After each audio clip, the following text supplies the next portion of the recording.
तो धाम की तरफ से नमस्कार दोस्तों। आज बहुत ही बढ़िया दिन है, बहुत ही अच्छा दिन है। आज उस महान पुरुष का जन्मदिन है जिसने समाज के लिए अपनी जान निछावर कर दी थी। आज है गुगा नवमी। तो गुगा नवमी पे हम साध्वी जी के पास आए हैं, इनसे जानकारी लेंगे वो कैसे महान पुरुष थे, उन्होंने समाज के लिए क्या क्या कार्य किया। आइए साध्वी जी से मिलिए। आदेश जी। आज बहुत ही बढ़िया दिन है जी गुगा नवमी का, और पूरा भारतवर्ष गुगा नवमी को मनाता है। कई विदेशों में मनाते हैं जैसे पाकिस्तान, बांग्लादेश में। तो आप गुगा जी के बारे में दो बात हम चाहते हैं कि हमारे दर्शकों को ज़रूर बताएं गुगा जी के बारे में। गुगा जी एक बहुत ही महान शासक थे और गुगा जी का जन्म आज के दिन ही गुगा नवमी को हुआ था। ददरेवा राजस्थान में पड़ता है, वहाँ पे गुगा जी का जन्म हुआ था और चौहान वंश से थे। तो मैं भी चौहान वंश से ही हूँ। बाकी मैं कोई यहाँ जात पात की बात नहीं कर रही हूँ, पर एक बात बताई जा रही है छोटी सी, उनके बारे में एक विवरण दे रही हूँ मैं। उनका आज से हजारों वर्ष पूर्व उनका शासन था, जैसे जहारवीर महाराज का। हम तो महाराज ही कहते हैं, हम साधु है तो हम महाराज कहेंगे। आप कुछ भी बोलो, चाहे जनता कुछ भी बोले। और 1001 ईस्वी में मोहम्मद गजनी के साथ उनका युद्ध हुआ था। उस टाइम युद्ध में कुछ हार के कारण उनकी काफ़ी सेना मारी गई थी। हार तो नहीं कहेंगे, काफ़ी सेना मारी गई। तो इस मार काट को देखते हुए उन्होंने योग ले लिया था। जोग भी कहते हैं, योग भी कहते हैं। तो उन्होंने वो ले लिया था।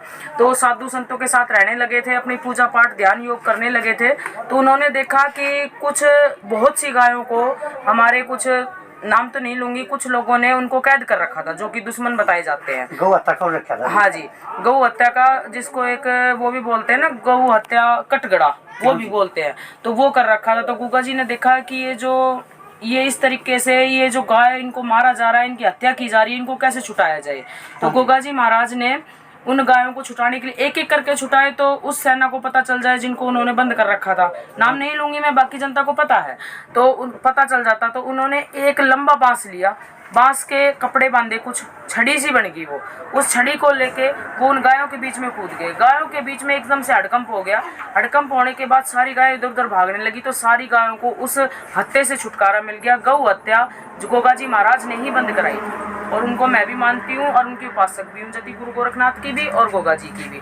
और जो गुगा जी महाराज थे वे जति गुरु गोरखनाथ के चेले थे। और भी सुनिए, अब गुगा जी जो थे वो बहुत बढ़िया राजा थे। उनका राज कहाँ तक था जी? उनका राज ददरेवा से लेकर नौहर बादरा तक था।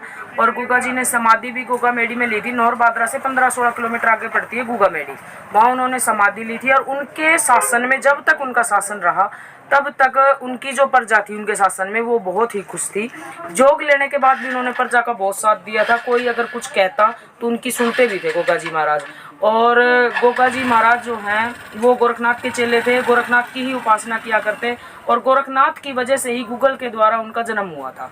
माता बाछल को उन्होंने गूगल दी थी जति गुरु गोरखनाथ ने, तब गुगा जी महाराज का जन्म हुआ था। साध्वी जी, हमारे दर्शकों के बहुत कमेंट आते हैं, वो पूछते हैं साध्वी जी पैर नहीं छूने देती, बगैर पैर छुए तो आशीर्वाद मिलता ही नहीं, क्योंकि जूनियर ने सीनियर के जरूर पैर छूने पड़ते हैं।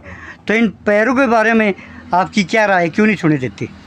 इसके बारे में कोई बड़ी बात नहीं है, पर मैं एक बात कहना चाहूँगी जनता को। पहले तो मेरी तरफ से आदेश, और फिर मैं ये बात कहना चाहूँगी कि जब धूना लग रहा है, हाँ जी, तो धूने से बड़ी मैं तो नहीं हूँ। हाँ जी, धूना सबसे बड़ा होता है। हाँ, और जति गुरु गोरखनाथ की चलो मूर्ति नहीं है तो फोटो तो है। हाँ, और जब धूना लग गया तो सही भी देव देवता, आकाश पाताल, सब कहीं के भी लगा लो आप, जितने भी लोग हैं सभी के धूने के अंदर मौजूद होते हैं। जो धूना होता है उसकी नींव पाताल लोक तक होती है। हाँ, तो मेरे पैर छूने में क्या है, मैं तो आम इंसान की तरह हूँ, जैसे सब लोग आते हैं। तो आप जति गुरु गोरखनाथ के और धूने के पैर छुओ, धोख मारो, वहाँ से फल मिलेगा। मेरे पैरों को छूने से कुछ नहीं मिलेगा। मेरे पैर छूने से तो आप मेरे को भी नीचा करोगे और खुद भी नीचा होगे। कि इंसान के क्या पैर छूने। बहुत सी माताएं आती हैं कि भाई मुझसे एज में भी बड़ी हैं, कुछ बाबा भी आते हैं जो कि मुझसे एज में बड़े हैं, और जो भाई हैं अपने वो भी बड़े हैं। तो बड़े पैर छोटे के छुए तो ठीक नहीं है। अब कह देंगे कि आप तो गद्दी पे बैठते हो, हाँ, और आप एक साधु हो, तो साधु के पैर छूने में कोई बुराई नहीं है। कोई साधु पैर छुआता हो, पर मेरी ये नीति है कि जब धूना लग रहा है तो धूने से बड़ा कुछ नहीं है। मेरे पैर मत छुओ, धूने के पैर छुओ। अगर आपसे कोई छोटे हो तो वो तो उसको नहीं, क्या? नहीं, फिर भी नहीं। अब देखो, हमारी एक परंपरा रही है जी, हमारी दादी है, माँ है, दादा, सभी परिवार के छोटे जो उनके पैर छूते हैं। हाँ जी। तो मैं तो ये कहूँगा कि छोटों को तो आज्ञा दे दो। नहीं, क्योंकि देखो मैंने पहले ही बोल दिया ये बात, कोई साधु चाहे कुछ भी सोचता हो या कोई कुछ भी बड़ा छोटा हो, पर मैं अपने पैर नहीं छुआऊंगी। उससे क्या होता है कि एक तो हमारी भक्ति घटती है, अच्छा जी। दूसरी बात हमारा तप घटता है। अच्छा कोई जी। पैर छुए ऐसे, कोई हाथ उत लगाए ऐसे, इस तरीके से।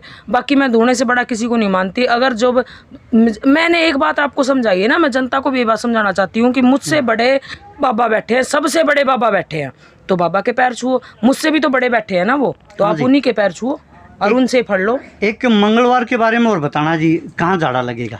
मंगलवार को झाड़ा अभी जगह देखने जाएंगे हम थोड़ी देर में। आज शनिवार है, हाँ जी। थोड़ी देर में हम निकलेंगे जगह देखने के लिए। अगर जगह हमारी समझ में आ जाती है हाँ जी। तो हम मीडिया, टोराडून है, गदर हरियाणा है, सुभाष लेगा है, न्यूज़ है, DN हरियाणा है, गामराम है, इन सभी के पास हम चैनल पे न्यूज़ डाल देंगे। जो भी दर्शक ये देखते हैं, भगत जन देखते हैं, वो सभी इन पे देख लें कि झाड़ा कहाँ लगेगा। समय बता दिया जाएगा मंगलवार को।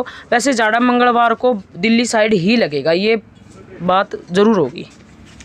देखिए साध्वी जी ने बताया कि मंगलवार का केवल एक दिन का झाड़ा जो वो दिल्ली लगेगा, वो आपको जगह बता देंगे जब भी साध्वी जी का आदेश होगा। तब तक इंतज़ार कर दिए। सभी श्रद्धालु को नमस्कार।